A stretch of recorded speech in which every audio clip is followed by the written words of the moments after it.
Dave Yeager will move one seat over into the hot seat with a team that really, quite frankly, is still ripe for a lot of success. And so maintaining that defensive intensity that he obviously brought as an assistant coach.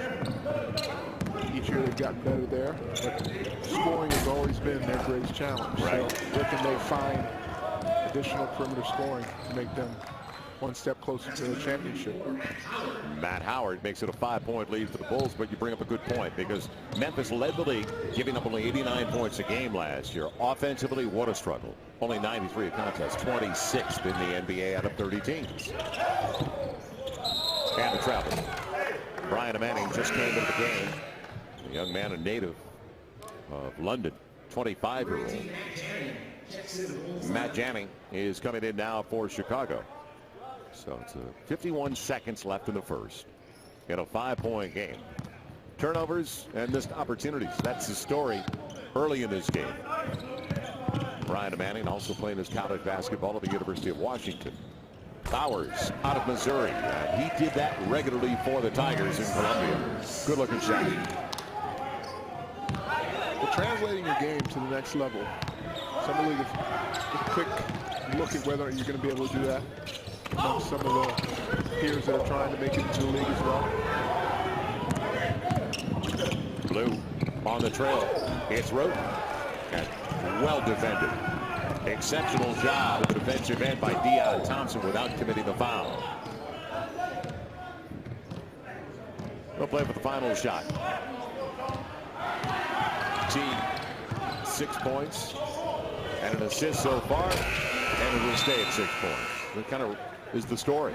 So many opportunities so close for both Chicago and Memphis, but they could not take advantage of the situation. So a premium on offense over the next 3 quarters. Who can put it together at that end of the floor in a 2-point game between Memphis and Chicago?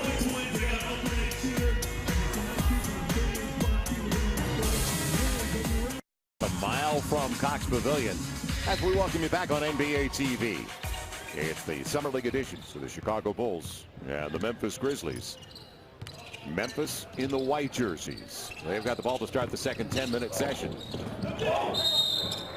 And getting shut off, trying to get it inside, and a travel is called on Vander Blue. So another giveaway by the Grizzlies. Not as many turnovers as it seems, because of the mistakes we've seen in the offensive end. Matt Janning working on the step back. It's Andy Routens. Andy Routens, former New York Knickerbocker for a year. And we know his father very well. Long time, and the national coach for the Canadian national team until recently. That's right. Broadcasted with the Toronto Raptors, and Andy can shoot. And we saw that, and he can handle the ball at Syracuse the way he did. And that's why he was taken in the draft by the New York Knicks. 38th overall in 2010. In fact, he won the 3-point shootout at the D-League Showcase this past season. He's got a foul. Big guard. Tall guy, not as tall as his dad, but a tall guy. Well, big guards also have a challenge of moving their feet out on the perimeter. And as you saw there, and being really aggressive out on the, pressuring the basketball out on that point guard. But got a foul. If you can score, you're going to get a look with Memphis. They're offensively challenged. They've got great stuff down on the block. We know that. There's a foul on a little dish inside. And free throws coming up. The opportunity. It'll be Janning on the foul. Matt Howard going to the free throw line. But we talked to the guys, the nucleus. Marc Gasol down on the block. Zach Randolph. Conley, he's your fixture with Tony Allen in the backcourt. Jared Bayless opted back in. Ed Davis, we both like. Only going to get better upside. But as we talk about that, we're not talking about guards that are threes that can really shoot a lot of perimeter shots that you talked about. No, and Poindexter, bright spot right on the bench there for the Grizzlies, but they're going to need to find a way to stretch the floor. And I know Coach Yeager, he doesn't mind 3-pointers, doesn't want to fall in love with them. It's much more attractive to have layups and free throws. Obviously, that's been their style. But they've led with defense. They're going to continue to play defense. But to stretch that floor and give Zach Randolph and Marc Gasol a little more room down there, it's going to require some shooting. So if you can show that you can fill it up here in Summer League, you're definitely going to get a bigger look. Yeah, and the one thing you brought up that rings is the spacing on the floor. Good nifty move inside. And rolling it home is Gerald Robinson, the 24-year-old from Nashville. Played his college ball at Georgia. Here's the score for the Bulldogs. Averaged 15 a game a couple of years ago. Bowers trying to take it away. And Manning throws it away due to the pressure. But Gerald Robinson creatively inside. One of those big guys got to at least challenge. But he took care of his business by creating the penetration, getting into the paint there, and finishing. We're just talking about what Memphis is looking for. Pondexter, as you mentioned, a guy who's increased his range since coming out of Washington, a Fresno native. A guy who can shoot the three. Bayless has, since he was the MVP 5 years ago, the Summer League, Bayless has definitely increased his range. Yeah, you know, if you think back, and you were talking about this earlier, he was pretty much a slashing, attacking, get to the rim guard. And I think of the moments in the playoffs this year where some of the Memphis Grizzlies, their games, the easiest games they've had, Bayless really played extremely well from the perimeter and added some three-point shooting. He's one of the reasons they got to the conference finals. Let's face it. A lot of people were surprised that he opted in to the final year of his contract because some felt his marketability now, with the way he played in the postseason, is extremely high. 2 minutes into the second quarter in a 2-point game, and Janney got a break.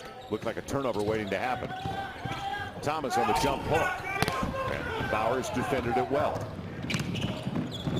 Bowers getting to it, and it's off the glass. Goaltending is called.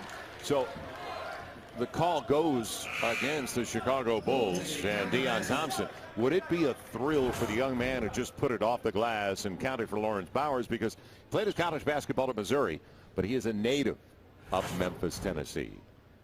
Wouldn't it be nice to go home?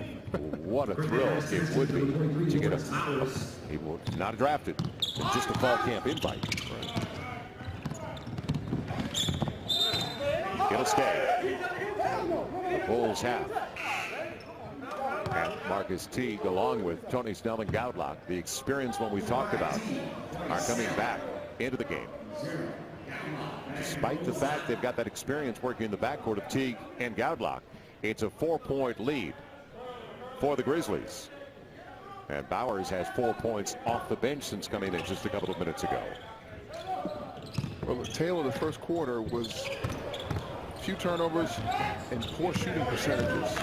27 for the Bulls, 31 for the Grizzlies, and now we're seeing a reverse. At least some of these shots are going down here in the second quarter, but the turnovers are coming up in pots. That's a break on that pass. Looked like a turnover from Matt Howard. Bowers needs to know the range. We've talked about that. Goudlock all the way to the rack. So it started with a poor percentage look at the opposite end. Sometimes a poor shot is worse than a turnover. Stays in play. A lot of turnovers go to bounds. Right. Howard, good look. Online but strong. And here comes Marcus Teague. Nifty play. Lose Vanderblue, and he finds Malcolm Thomas. Sweet dive. Well, I'm going to give a note to Snell for blocking out one of the bigger players there for the Grizzlies, because that started to break. Created the space, then they were on their way. Malcolm Thomas, that's what he's there for. He's not an offensive guy for the most part, but can he ever defend the rim and jump out of the gym? Matt Howard knows it now. Deion Thompson couldn't get it. But how about the play of Teague? Now you see it, now you don't. Gone. There you go. So an easy one for Malcolm Thomas. 4 straight for the Bulls. And a Good looking assist by Marcus Teague. Thomas, as I said, good closer to the rim. It's kind of like Bowers at the opposite end. Know your game. Tough pass and the turnover. Give it away by Gerald Robinson. Teague again. And Trader didn't quit on the play, did he? Outstanding play on the block from behind. It'll count if it goes. Tough fall for Tony Roden, but Willie Reed made sure that Marcus Teague wasn't going to get another easy one next to the rim. Didn't quit on the play, did he? In transition from behind. And that's why we're still tied at 12. The makeup of that team. And I'm not talking about defensively, because that's the constant for them. As you see, they've got some nice role players off the bench besides their starting five and Taj Gibson, Kirk Heinrich, and now Mike Dunleavy taking over for Marco Bellinelli. But they have retooled that team each of the last 2 years when it comes to their bench. Yeah, and it's been some nice additions, but you don't gain a lot of consistency and rhythm when you're year to year making type of changes that you would think a team in the case of the Bulls, who have been an Eastern Conference contender. Most teams that are contenders at that level have 8 or 9 guys that they've built and worked with for 3, 4, 5 years. It's a constant rotation. Yeah, the constant continuity you're talking about, because last year the bench was Marco Bellinelli and Nate Robinson, first guy shooters off, and Rip Hamilton. Right. Well, they bought out Rip. Marco leaves. Nate Robinson still up in the air where he goes. 2 years ago, don't forget, their bench was Omer Asik, C.J. Watson, and Ronnie Brewer. They were all gone at the end of that season. Right. And all guys, I'm sure Thibodeau really enjoyed having played for him. And so you get guys in your system. They're understanding how to execute. Team's doing well.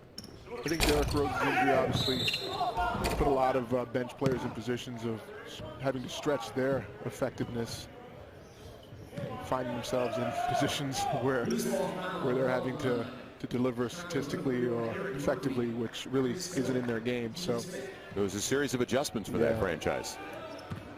They pride themselves on defense with Tom. First defensively 2 years ago, third in fewest points allowed last year. Cooley once again trying it from long range. Young man from Notre Dame. A little more than 5 to play. It's tied at 21. Both teams really struggling at this end of the floor offensively.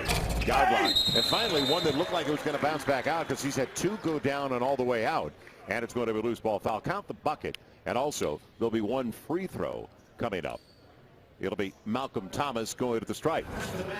But finally it worked for Godlock. Well, great setup by Snell. Pulled that rebound down, pushed it, got it to the guy who we know is a threat scoring-wise. That's what he does.